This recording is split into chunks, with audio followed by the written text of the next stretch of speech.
Record on this computer. You see the sign? I don't see the record.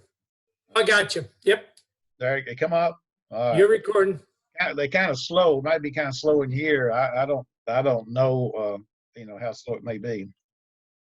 We had gotten down. If you have the book, down to the massacre of the Huguenots, 1572. Yes. In the book there, as this fellow is talking about the uh, different things in reference to different authors people that he has used. Hey, David. Hey, Bobby. How you doing? I move y'all over. I move you over now. We're David. I know you got the book. We're in chapter 14 of the book, the Huguenots, and we're going to go through probably about 7 chapters tonight. Just highlighted some of the things that we need to know, and then next week, Lord willing, we're going to start the final part of talking about the restoration. But in the chapter 14, he talks about the massacre of the Huguenots, 1572, St. Bartholomew's massacre. In the very beginning of that book, he says, he points out there to us, and now I've got to change again. I'm changing y'all over. There's got to be another way that I can put y'all on here. I don't know why they can't put you straight up and down. All right, y'all still see the PowerPoint? All right. He says there that a dreadful and inevitable death presented itself in every shape. And so some were shot on the roofs of houses. And he's talking about this massacre. He says others were cast out of the windows, and some were east into the water, or cast into the water and knocked on the head with blows of iron, bars and clubs, and some were killed in their beds, and some in the garrets, and others in the cellars, wives in the arms of their husbands, husbands on the bosoms of their wives, sons at the feet of their fathers, and they never spared a age, spared the aged, or nor the women who were with child, or not even the infants. So it was related that a man was seen to stab one of them who played with the beard of its murderer. That as a troop of boys dragged another in its cradle into the river. So the streets were paved with the bodies of the dead and of the dying. The gateways were blocked up with them, and they were heaped of them in the squares. The small streams were filled with blood, which flowed in fresh torrents into the river. And finally, to sum up in a few words what took place in those 3 days, 600 homes were repeatedly pillaged, and 4,000 persons were massacred with all the confusion and barbarity that could be imagined. So that's what was taking place at that massacre. And so here it was that the doctrines of the Reformation had exerted a great influence upon the people of France. And you had people like Lefebvre and Farel and Calvin who had laid a foundation of a new system of religion in France. Then you had the Church of Rome had fallen into disrepute because of the deficiencies of their pastors. Said that they took delight in worldly pleasures and spent the great part of their days in taverns, drinking and gambling. So Calvin, though, had written a book, and it's still one of the books that the people in Calvinism teaches today in their schools, the Institutes of the Christian Religion, and it became a text where people are looking for spiritual enlightenment. So those men of education and tradesmen and landowners were those who were first attracted to the teaching of the reformers. And there was reasons for that, is because of there was no like tariffs or anything like that, taxation that came along with that of religion, but with that of Catholicism, there was things that they had to pay. They had to pay tariffs and taxes and things of that stuff. So Charles IX, after him, who was only 11 years old, the Huguenots gained favor in the king's court. And so the favor shown to the Huguenots was a sore of irritation toward that of the Catholics. And so the Archbishop openly taught that it was not wrong to pray to God in French, and that the scriptures ought to be translated in the common tongue of the people. Well, that didn't go over very well with the Catholicism. And so the Queen Mother Catherine de Medici received the Protestant leaders with favor and appeared to be seeking after the truth. And we will notice a lot of times in here that we're going to find as you look from this time all the way up to the time of the Restoration, that now is the time where many people are looking for truth. Not all truth now. They don't come to the knowledge of all the truth. They keep adding here and adding there. And so, especially since the Bible is being written. So we find that others complained of the toleration that was shown to the Huguenot ministers, so who preached in the halls of the Saint Germain and other places. Now, Beza was a leader among the reformers, and he preached in the hotels of the Prince of Conde and in the royal palace. Yet even some of the clergy of the Church of Rome adopted the doctrine and practice of the Huguenots and called for a reform in the Roman Catholic Church. And when all this happens, when people listen to these reformers and they begin to listen to it, and then so here they are, these reformers are telling them, well, this is what the Bible says. And so they go to their priest and they say, well, we need to do this. They talk about change. And so they need to change some things. And so it seemed that France was at the beginning of a great change. And if Catherine had been sincere, her interest in that Protestant movement, the future of France would have been altogether different. But the Protestants, they actually believe that Catherine to be sincere, and she was really desiring to know of their cause, and they exhorted her, but to say the word in Christ be worshipped in truth and purity throughout the kingdom, but that word was not coming. She was not going to say that. Well, to the south of France was the kingdom of Navarre, a land deep of valleys and cliffs, and so the members of the French court, annexation was deemed very important. So this country was ruled by Genet, I guess is the way you say the name, Genet d'Albret, Protestant. Her husband was a Catholic. They had one son, Henry, who later became Henry IV of France. So here's the friction between the Catholics and the Protestants had now become so great that Anthony of Bourbon, Duke of Vendôme, his husband of Queen Genet, Navarre, had left the kingdom of Navarre and to place himself at the head of the Catholic army. So here, you have these kind of problems going place, and then we would stop in our times, and we don't see that in America, where the Protestants and the Catholics and the Christians are fighting against one another. But we do see quote Christianity and Islam, Muslims, Mohammed, the people of the Islamic faith, how that they're taking place, what's taking place in foreign countries. Hard for us to see in reference to here you have Catholicism and Protestantism against that of Catholicism. I mean, the idea of having public debates and things of that are going to come. They're going to come later. We would find that it wasn't taking place at this time, and so we were going back and forth with that. If Protestantism taking control, that whoever was on would like Protestantism, so they were in favor of that. And then when someone else would come, they may be in favor of Catholicism. So you had that back and forth in reference to all these different countries that was taking place over there. The queen there of Navarre said, "It will be a seal of friendship with a king, and the greatest mistake you can fall into will be shown suspicious." What it was, Margaret was seemed willing to comply with the desires of her mother, so the arrangements of a marriage would go forward. And so they believed that the cause of Protestantism was strengthened by such a union. So she wrote that. And so Catherine now wrote to the queen again, inviting her to come to Blois for a visit. And I pray you gratify the extreme desire we have to see you among us. You will be loved and honored as you deserve to be. So he arrived in Blois and early in March, and gay parties and balls followed each other in swift succession, and there was this, honored royal majesty. These were not altogether pleasing to the queen, for she has a Calvinistic training, and sober taste did not appreciate such frivolity that she was seated. And so the queen wrote to her son Henry during her stay there, says, "Madam Margaret has paid me every honor and welcome in her power to bestow, and frankly owed to me the agreeable idea she has formed of you. With her beauty and wit, she excites great influence over the queen mother and king."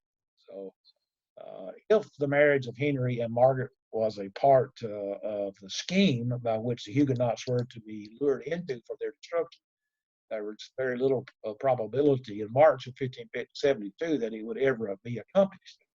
Even the mere rumors of it had aroused all of the antagonism of Spain and Rome. But now that it appears certain, those powers tried by every means to thwart it, the Pope ordered his nephew, then the legate at the court of Portugal, to hasten to France and stop the marriage. So again, because again there'd be great power among them, so we would find that there was a difference among them, the difference in religious beliefs. So the contracting parties was the chief hindrance to the nuptial arrangements. Catherine pretended to hesitate to persuade her daughter to contract a marriage with a Protestant. And so Janine was equally doubtful of visibility of such a union, professing to use danger on every hand. So the Huguenot ministers were not enthusiastic over the proposal either. So some professing to see nothing but danger to cause the Protestants by some such an alliance. So over and over, this went about, and so Pope Pius V refused to grant. He said, "I would rather lose my head than grant a marriage dispensation to a heretic." The heretic being, that the Protestants. So Charles wrote a letter to the Pope expressing his love for the Roman Catholic Church, but also informing the Pope that the lack of a dispensation would not be allowed to delay the wedding. So on the 6th of May, so here they were, the Queen Jeanette left Blois for Paris in preparation for the marriage that was to unite the Catholics and the Reformers. So she accepted the hospitality of the Bishop of Chartres, who had been excommunicated from the See of Rome for his opinions. And so within a short time after her arrival, she became ill. Her attendants believed that she had been poisoned. Now, we have noticed in our studies, the historical studies that we've done before, that a lot of this type of thing happened. That people that were in, whether they were against Protestantism or against Catholicism or whatever it may be, if they were in a higher power and they were going to switch one way or the other or try to help the one cause over the other, all of a sudden something would happen to me. She died on June the 9th, and Prince Henry now became the king of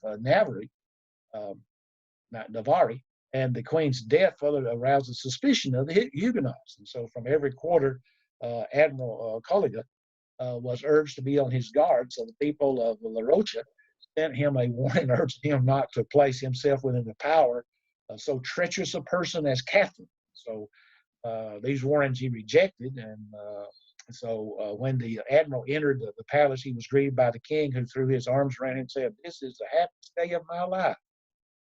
So, but on the 8th of July, Henry, now king of Navarre, entered Paris, attended by the prince of there.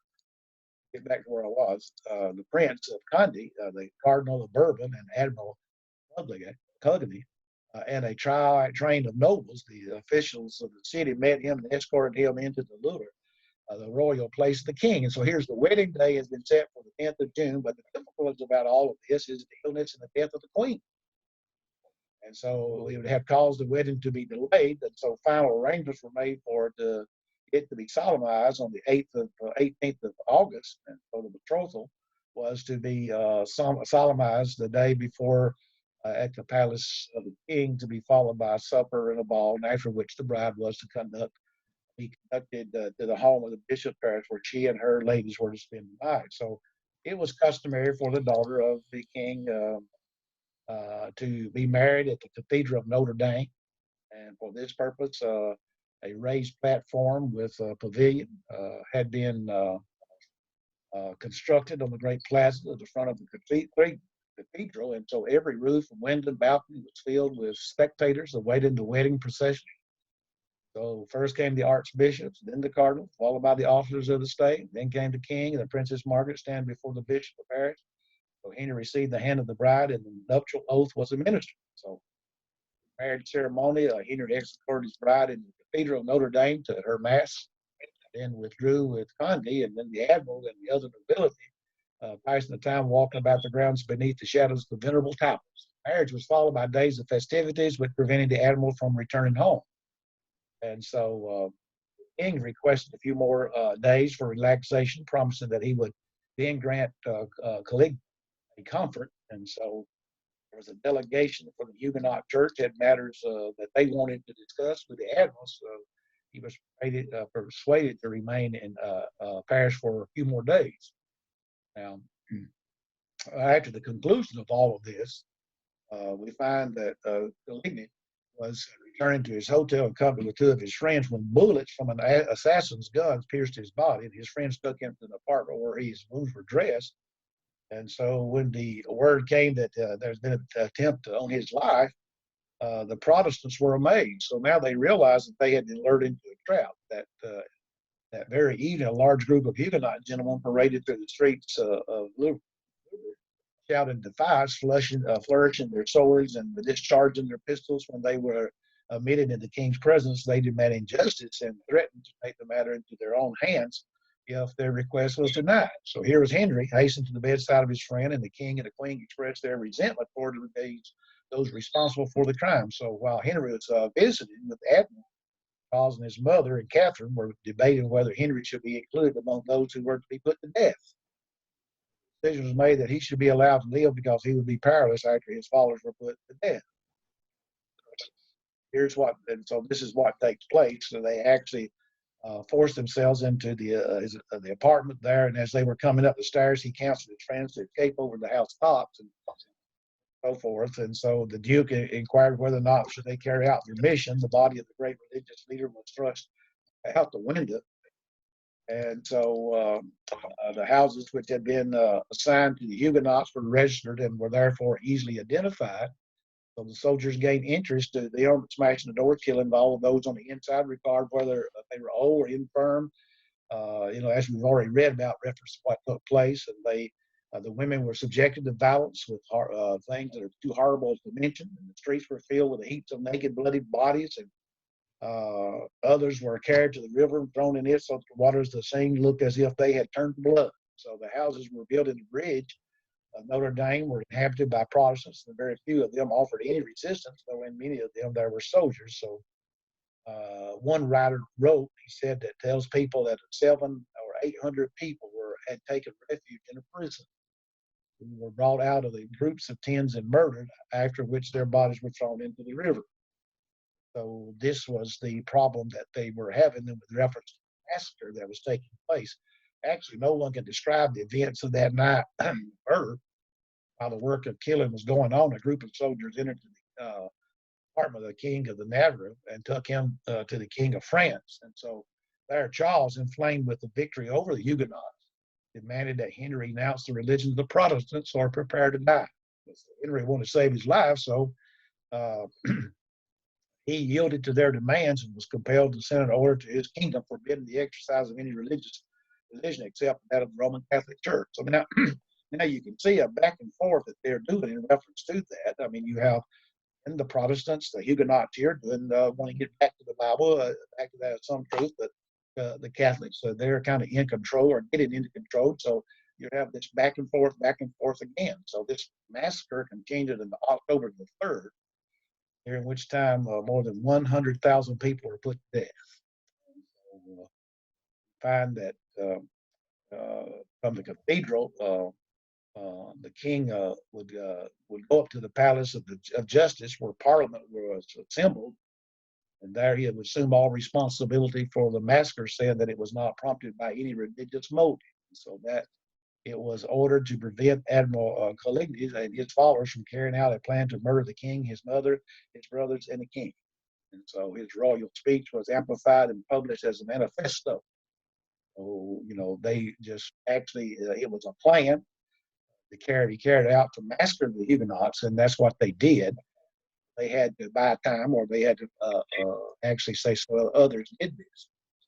Protestant nation of Europe were filled with indignation of what had taken place. And so the stories of the murder and the ability that the refugees from France repeated in Germany and Switzerland and England and Scotland filled the hearts of all of those who heard them with that of horror. So again, we stop and think. Now we're talking about Catholicism against Protestantism, and then later we're going to talk about Protestantism against Catholicism. And what is really amazing is when you get to when we go and we talk about how that the Protestants eventually leave and come to America, Catholics, the colonists, and so forth over here, that the Protestants actually did similar things in reference to other Protestants. In other words, America was to be the land of the free, and that would mean they would have the freedom to worship as they please. And yet we would find that some of them, they got here earlier than the others, and they did not like that idea. They wanted to look at what they were teaching, and we'll see that. And so we see the same thing progressing in reference to that when they do come to America. Oh, wrong way. I talked about Mr. Calvin. We would find that the Protestants in the next chapter, the Protestants and Nonconformists, 1558, the rise of Protestantism, Nonconformists, and the accession of that of Queen Elizabeth. Now, Elizabeth, if you recall, had come to the throne when she was only 25 years old. Every circumstance actually seemed to be against her, and her nation was at war with France.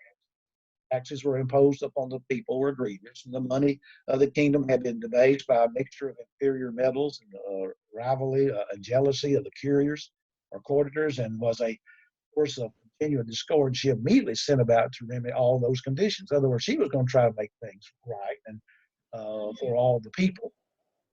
But her selection of Lord Burghley as her treasurer and Walsingham as her secretary showed that she recognized men of ability and integrity.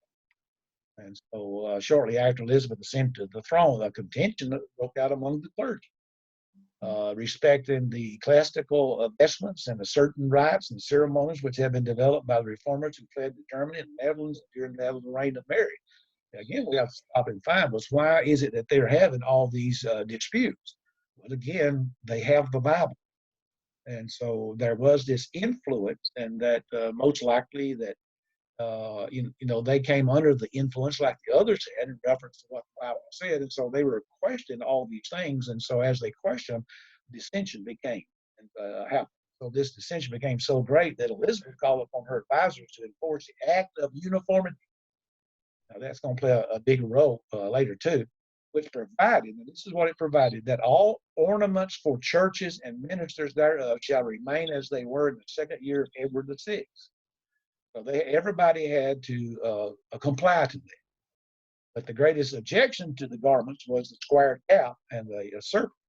The Ecclesiastical Commission issued canons or articles for enforcing uniformity of doctrine and discipline.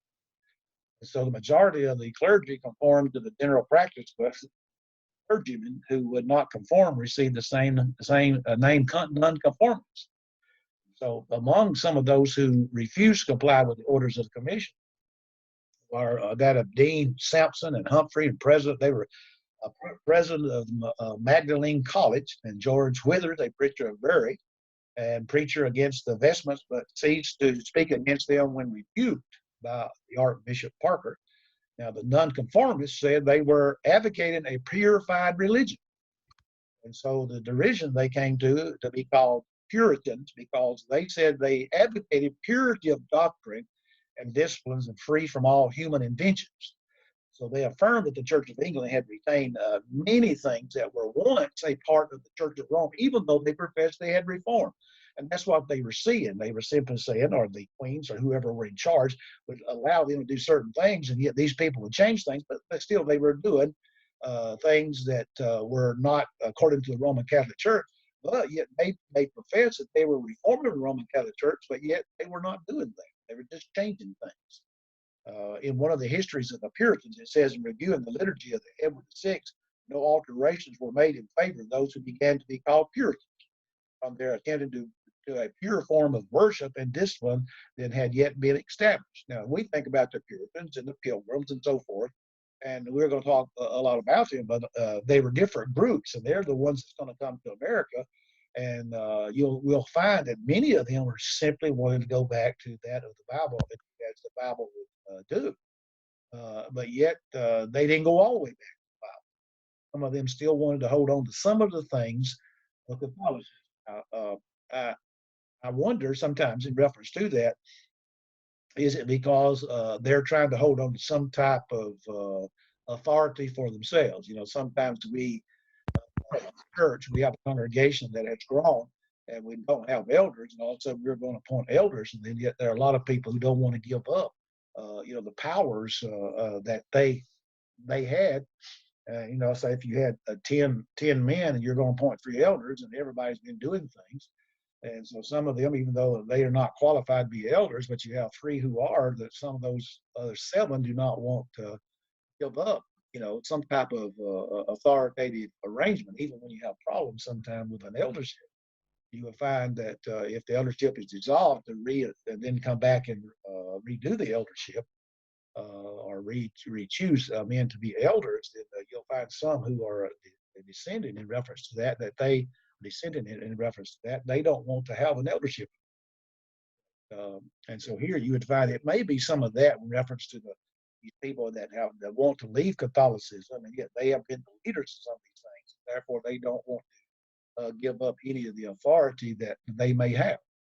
Now, the Puritans objected to kneeling at the Lord's table. I've never been in a congregation where they did that. I have been in a congregation that when they went to pray, all the men got down on one knee. And so they objected to the kneeling at the Lord's Supper, the Lord's table, to the cross, the baptismal service, to the custom of bowing at the name of Jesus, to the episcopacy and the government of the church to make forms of prayers, and to urge to use the organs in the worship of the church. So they were refusing these. And so here we notice an effort to leave some of the practice of the church in Rome, which had been carried out over into the Church of England. The thing of it is, in the Church of England, and I found this out as I was continuing to read other things, that when they left Catholicism and started the Church of England, and when people began to lead the Church of England and trying to continue to reform some things, what they did is that they still when they were asked, they would claim to be members of the Church of England. And in some cases, that kept them from being persecuted, but that's what they would do. And so the continued objection of the Puritans caused an injunction to be issued by royal proclamation requiring uniformity in the practice of religion. And this injunction was called the Advertisements. Because of their opposition to them, 37 of the London clergy were deprived of their offices in the Church of England. So they began to worship in private meetings. And so you see, they did not want to conform to those things. They wanted simply to do as they were trying to do. They wanted to do things. They wanted to reform that of the Catholic Church of England, even, and go back to that of the Bible. So they continued the objection of that of the Puritans. And so these were the things that were taking place. And when we come to now, we see that there's a number of these things that took place. For instance, in 1566, the death of Pope Pius IV, he had become head of the Church of Rome, finding religious matters in England beyond hope of reclaiming. In other words, he's given up that the Catholicism will be the ruling religion in England. He issues a bull of excommunication against Queen Elizabeth, who was declared a usurper of the English throne and a vassal of iniquity. This bull was nailed to the gate of the Bishop of London by a man named Felton, who was hanged for doing that. Now, up to this time, the Catholics in England had been in communion with the Church of England, but now they separated themselves from England. So now you have the Church of Rome and the Church of England. And so then in 1568, you find that the Bishop's Bible. Later on, I'll try to give how that they came up with the different Bibles. In other words, they have the Bishop Bibles, and they renewed it and called it something else, or revised it, called it something else. We'll talk about that later. But here, the Bishop Parker engaged the bishops of the Church of England, the Church of Rome, the Church of England, because again, remember, it was Wycliffe and Tyndale that wanted people and Luther wanted people to have their own copies of the Bible. And yet it had come time for them to take part in a Bible, take a Bible and revise it. So when they had finished their revision, they were put together as the Bishop Bible. The Puritans now separated from the Church of England, maintaining that the Scriptures ought to be followed in all matters concerning the government of the church, and that every congregation ought to have the power to decide their own doctrine, government, and discipline. Now, From this, they came to be called congregations. The Puritans sent the citizens to the House of the Commons and listened to their grievances. Their admonition caused them in prison. But Queen Elizabeth, believing that these things were in her supremacy, this is when she comes along. That man doing this. Some of y'all not chewing food. But Queen Elizabeth come along, and this is when she brought about that act of uniformity. This caused some problems because it deprived the Puritan clergymen of their privilege of preaching the gospel. So under the guidance of Art, right, the Puritans formed themselves into societies under the name of Prophesies of the Clergy, which were sanctioned by some of the bishops, although Archbishop Parker tried to suppress it. So later, the Queen Elizabeth called upon all the bishops and archbishops to put a stop to these meetings, which were originated by the Puritans, and eventually spread all over England. Now, here you have the Church of England, so now you have people arising among that of the Church of England, that the Puritans. We want to get back to the Bible. We want to do this. We want to read the scriptures. And so the problem that we had seen now, here's the Church of Rome, and they had this problem with the Church of England. Now you have the Church of England, they're having problems with the Puritans. And yet, all along, all we could say is that, like, we go back to the scriptures, we would find that when Paul wrote to the church at Corinth, they had problems. They were divided. There was division there. There were people teaching things that was not correct. But what did he do? He told them what God wanted them to do. So we have the Bible, and they could have done the very same thing, but that's not what they were doing, because, again, the Church of England was still holding on to some of the same things of the Church of Rome. So the efforts of the Puritans was to push the Reformation still farther, and so they went about to abolish the I can't say the word now, episcopacy, and the use of vestments and the ceremonies. And so they also began a publication of pamphlets, which we would call today tracts, which caused the Parliament to pass a law stating that whoever printed or circulated anything designed to defame the Queen's Majesty should be put to death and his property given to the Crown. Well, here comes the persecution. They want to get back to the Bible, and so they begin to publish the tracts and encourage people to, I guess I would say, to read the Bible, to look at the Bible like we do in tracts, and yet it caused a lot of problems. These edicts caused many to withdraw from the Church of England and to accuse it of being an ecclesiastical political organization that was contrary to the law and the mind of Christ. The purpose of their separation, they claimed, was to regain the simplicity of the church as it was in the beginning. Well, they denied the right of any civil power to prescribe by law the things that they should believe and the works to which they should conform.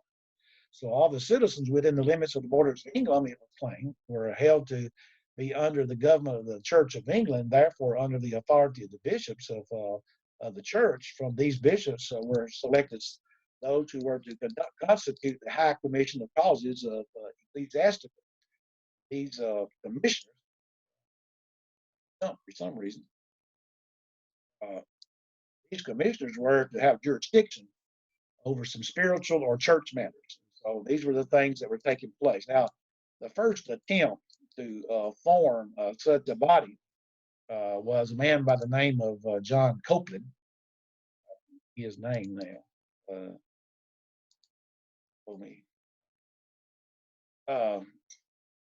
Was John Copping, Copping, Elias Ecker, and Robert Brown. Now, they were clergymen in the Church of England. Copeland was confined to jail at Bury for refusing to conform to the established customs of the English church. And there he remained for 7 years. Now, here came Robert Brown, and he was a young person, and he had great zeal. And he began to print some things. He printed 2 books against the Church of England. The first of those was a book called A Book Which Showeth the Life and Manners of All True Christians. And the second book was titled Reformation Without Caring for Any. Now, we don't know anything about those books because there's no copies of them left. We just, history tells us that they were written. So all we really know is that the fact is that it was a call for believers to withdraw from the Queen's ecclesiastical establishment and gather themselves into separate churches. And so what we would probably think that that's what they were trying to do is, again, go back to that of the original church. Copeland and Thacker had been put to death for maintaining that Christians ought to separate from the Church of England and form churches of the New Testament pattern. Now, again, and I don't want to bring this up over and over, but it's just amazing to me that here was this problem between the Catholics and the Protestants in the Church of England. Now the Church of Rome is giving up on England. You got the Church of England, and the Church of England now is trying to do the very same thing that the Church of Rome tried to do, to dominate in reference to that of religion. And so we would find that Greenwood was put in prison because of his Puritan views, and his friend Henry Barrow went to visit him, and so the jailer refused to let him depart when he ended, and hurried to inform the Archbishop Whitgift of Lambeth of the capture of Barrow. Now, Barrow, who had studied law, so in other words, he knew the law, he contended, knowing the law, that keep him under arrest without a warrant was contrary to English law. And so when he was called upon to swear to answer to the questions of the High Commission, he refused, saying that he would join no creature to the name of God in an oath. So they proceeded to question him on such opinions that he held. His answers to their questions revealed that here was a man who was searching for the truth and who had found at least part of the truth. His direct and fearless answers to several of their articles of inquiry show clearly enough that the controversy was between him and the Church of Queen Elizabeth, and what the crimes were of which Barrow and the so-called Barrists were guilty. And so they say, first of all, he said, in my opinion, the Lord's Prayer is rather a summary than a enjoyed form, and not finding it used by the apostles, I think it may not be constantly used. Secondly, he said, in the Word of God, I find no authority to give any man to impose liturgies or forms of prayer upon the church, and it is therefore high presumption to impose so. He's getting himself in deeper trouble because, again, we know those things were, a lot of those things were from the Roman Catholic Church, but the Church of England did not give them up, and so the Church of England still do them. He goes on, he says, thirdly, he says, in my opinion, the common prayer, the form of worship, actually imposes in idolatrous superstition and popish. In other words, things. Oh, fourth of all, he goes on to say, he says, the sacraments of the Church of England, as they are publicly administered, are not true sacraments. As the decrees, and fifth of all, as the decrees and canons of the church are so numerous, I cannot judge of all, but many of them and the ecclesiastical courts and governors are unlawful and anti-Christian.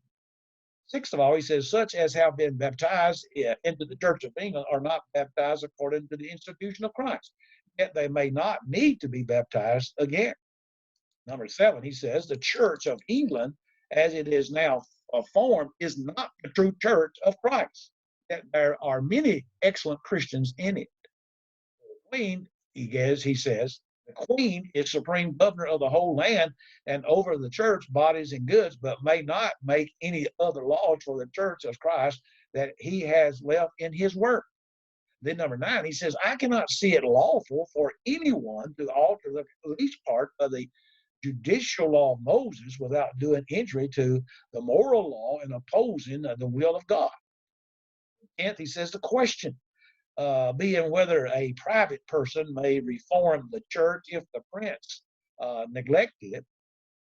No private person may reform the state, but they ought to be to abstain from all unlawful things commanded by the prince.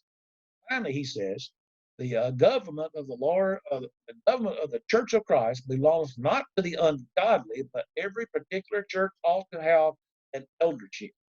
So you can see that he was one that was wanting to get back to what the Bible was saying.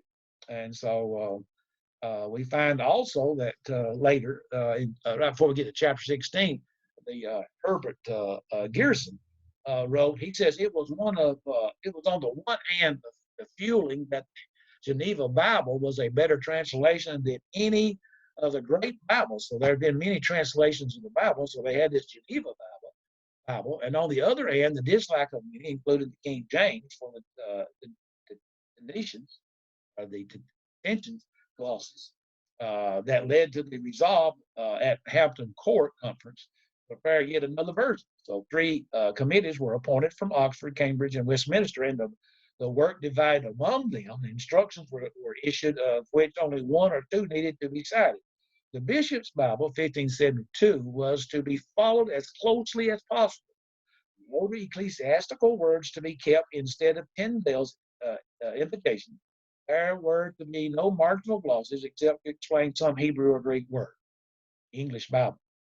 Now, when we look at that, we find that I found, as I looked at what the historians say in reference to that the different Bibles, that they would come along and sometimes when they revised the Bible, they took everything out. Then the next time they revised the Bible, and they were making changes, but they began to continue to put things in, and not things inside the scriptures, but I'm talking about it like a concordance and so forth.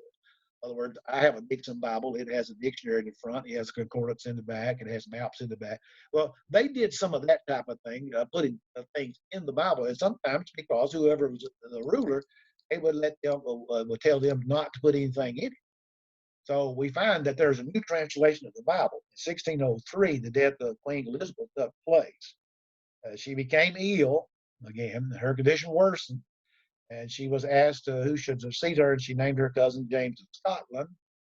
And so early on the morning of March the 24th, she breathed her last breath. She had ruled England for 45 years. Her reign had been a glorious one, a reign in which the Protestant religion had prospered. Though the queen had a haughty temper and a stubborn will, she was loved by the people who long after referred to her as a good Queen Bess.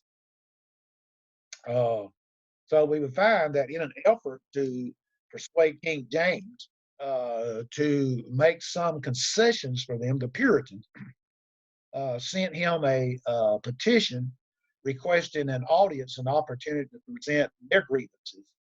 And so the king called together as an assembly of the Puritan divines at the Hamilton Court in January of 1604, at which he presided. Now, the objections presented were chiefly against the government of the church.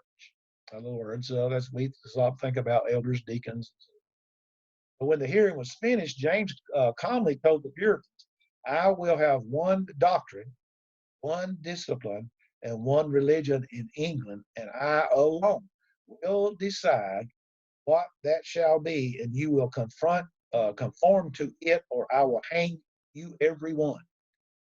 He refused to permit them to leave England, but secretly Brewster and others made their plans to go to Holland, and these plans became known, and they were arrested and thrown in jail, and after many weeks of suffering, they were actually released. We see now again, keep bringing that up, but we see again what takes place. Simply, the Church of England now is persecuting those people who want to leave the Church of England. Just like they were persecuted when they wanted to leave the Church of Rome. So in 1605, they have what they call the gunpowder it's not funny, but I think you can see there. I had to move my stuff. I think you'll see there a picture of all them powder kegs and so forth that are stacked up there, and what they do.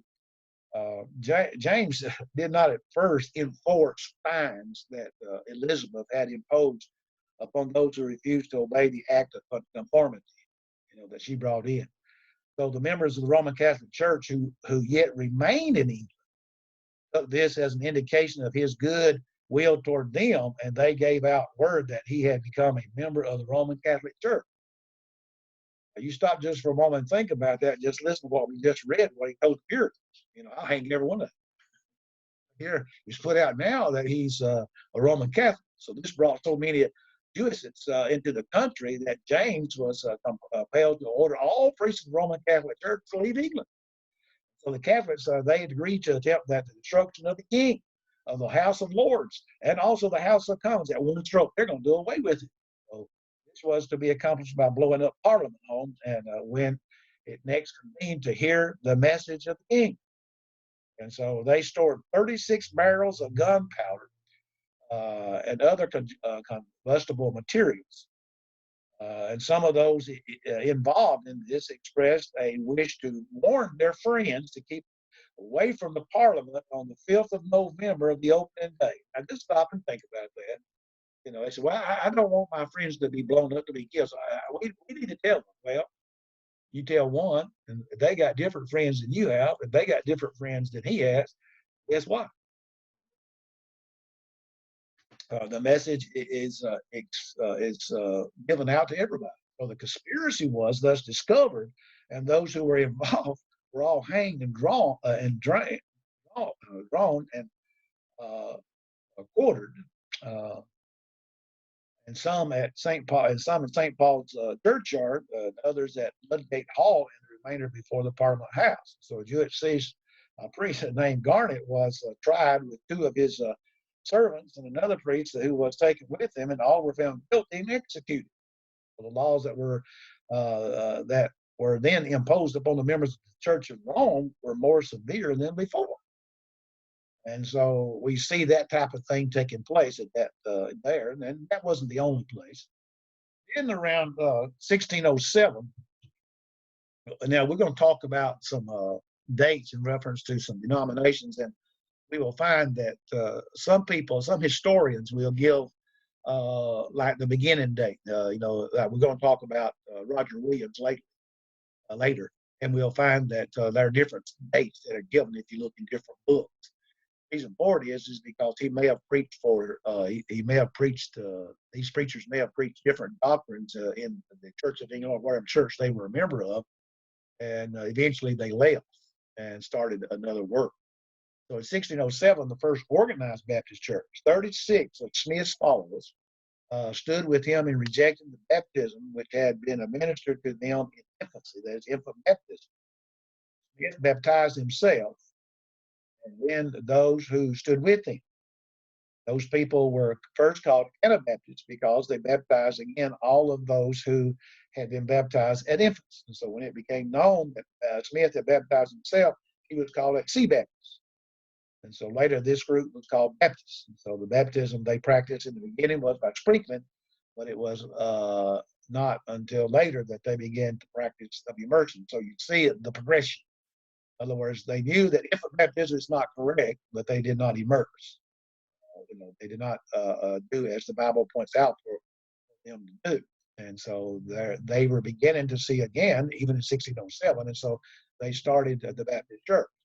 Now, if someone asked that question, we bring John Smith up, in reference to him, he baptized himself. In other words, he sprinkled himself, as I understand it.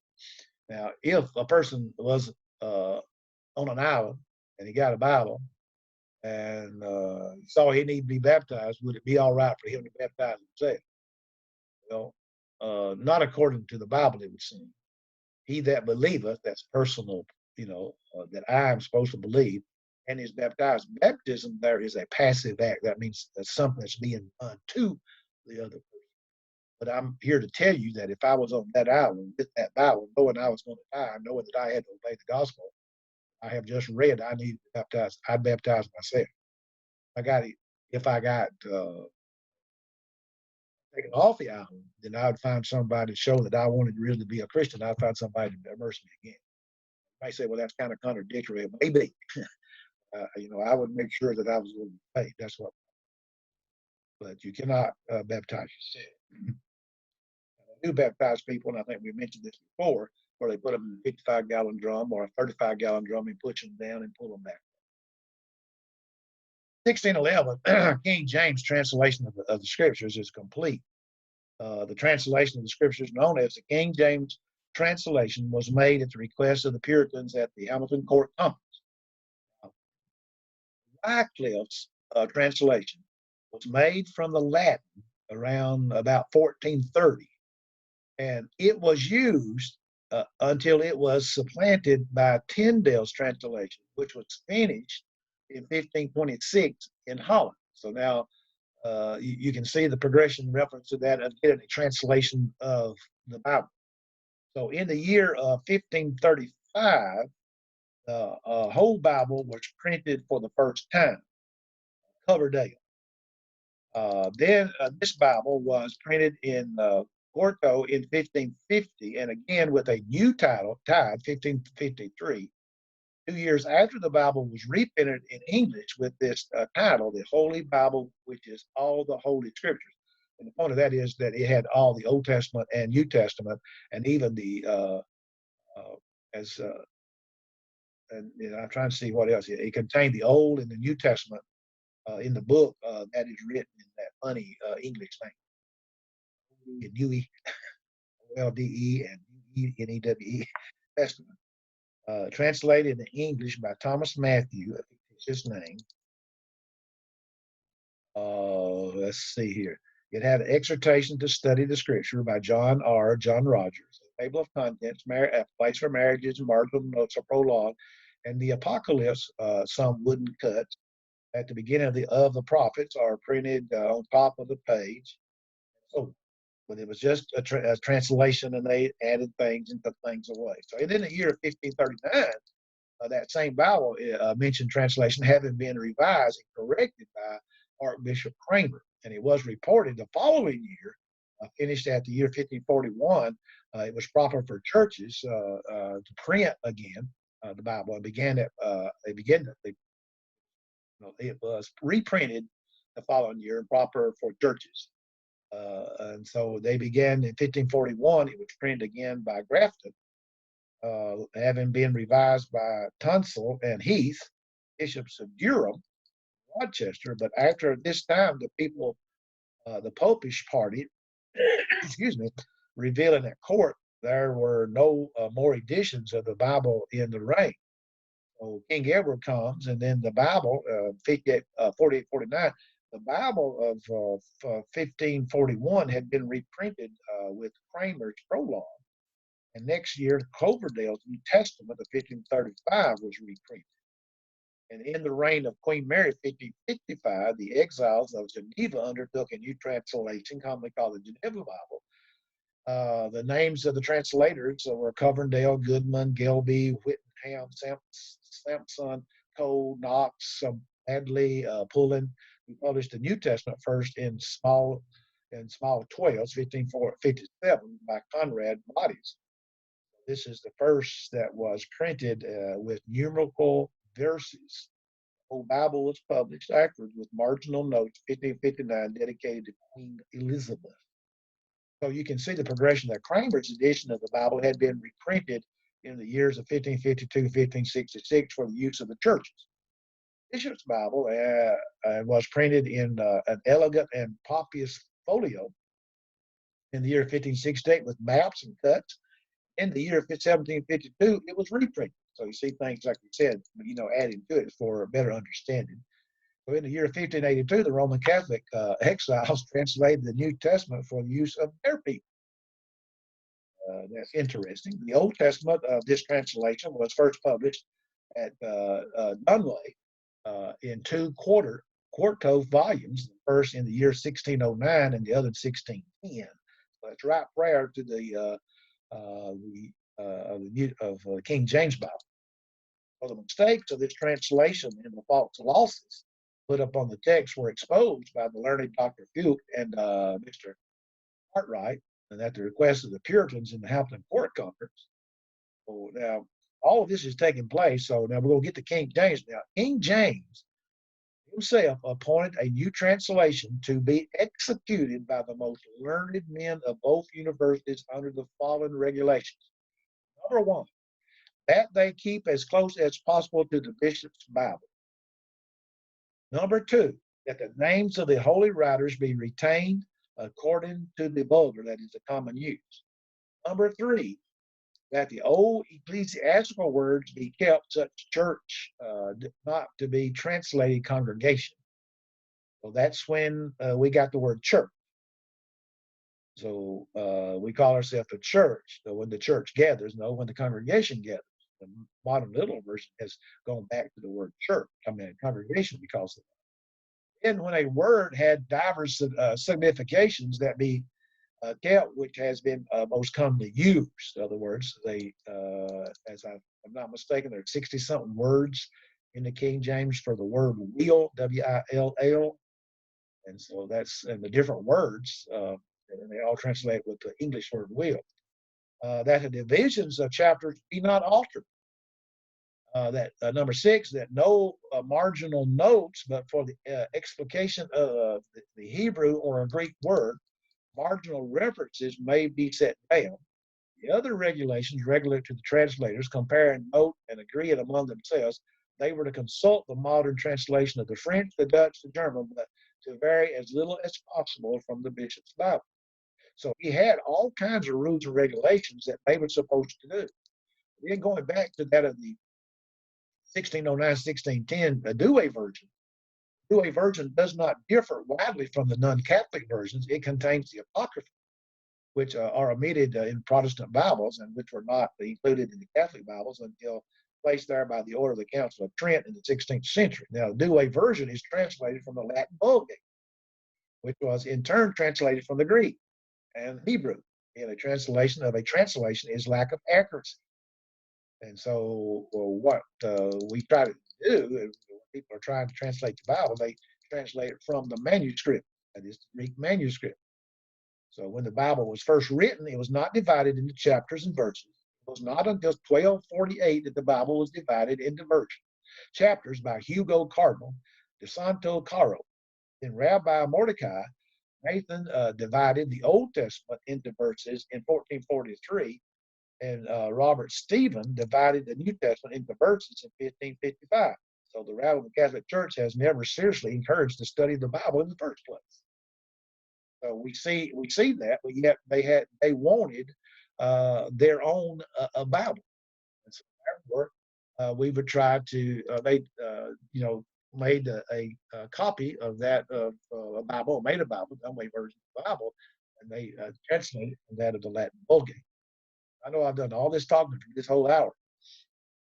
Any questions? Once. Okay, I have 726. Let's see here, just for a moment. Let me do this in reference to the Pilgrims, because they want to go to the New World.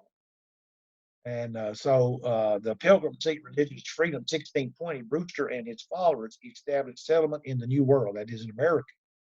So we'll have to do this, and then we'll take our break. The people who fled to Holland, in other words, they were in England, and because of the problems that was caused there in reference to their wanting to do what the Bible says, they had to flee to that of Holland to escape the wrath of King James for their refusal to abide by the Act of Conformity.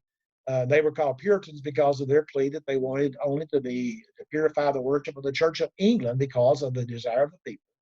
And each congregation be allowed to decide for itself just what worship it should be. Then they were also called the Congregations. When they obtained a charter from King James allowing them to come to America, they received the name Pilgrims because they were making a pilgrimage to the New World. So in this year, Brewster obtained from the king a charter granting them the right to settle in Virginia.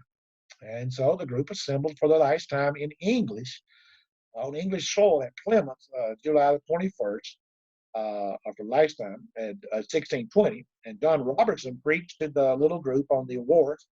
Every face was stained with tears as the pilgrims boarded the Mayflower and the Speedwell, which later proved unseeable.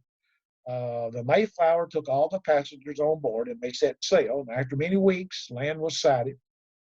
They skirted the coast of some distance, and on November the 21st, they anchored near Provincetown and later anchored at Plymouth. Before leaving the ship, they assembled in the cabin and drew up a document which was signed by all. This became known as the Mayflower Compact and assured them a government of the people, by the people, and for the people. So in the Plymouth Museum, one can see the Brewster's Bible and many of his other books. This is the first Congregational church in America, though others existed prior to this date in England and also in Holland. And so the Plymouth colony was often referred to by the governor, which was William Bradford, as pilgrims and strangers. The term pilgrims eventually was applied to them. So they were in some respects like the Puritans, but were not identical with them. They had grown out of Puritanism and were known in England as the separatists because they separated from the Church of England. First left England, they immigrated to later Holland, later to America, at which time they became known as pilgrims. When I was studying in school, I had a problem with understanding about the Puritans and pilgrims, but that's I guess the best way that I can put that is that in reference to them, the Puritans were in England, called Puritans, then they were called separatists, and then when they came to this country, they became. Okay, we will take a 15-minute break, and then we will come back and remind me, if you will, to set the record.